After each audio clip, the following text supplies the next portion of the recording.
பப் sleeve வந்து எப்படி mark பண்ணி கட் பண்ணுறது பார்க்கலாம். நான் 9.5 இன்ச்சு ஹைட்டு வந்து இந்த ஸ்லீவ் எடுத்துருக்கிறேன். டிசைனுக்காக 5 இன்ச்சு மார்க் பண்ணிடுறேன்.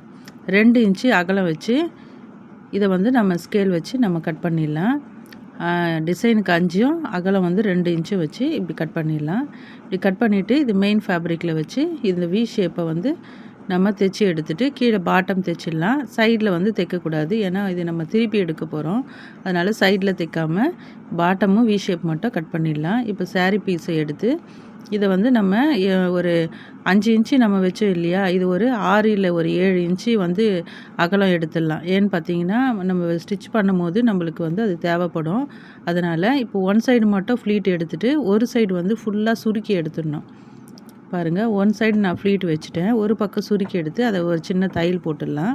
அதுக்கப்புறமா இந்த வி ஷேப்பை அந்த கூராக இருக்கிற பக்கம் வந்து அந்த வி ஷேப்பில் வச்சுட்டு அகலமாக இருக்கிறது மேலே வச்சு ஸ்டிச் பண்ணி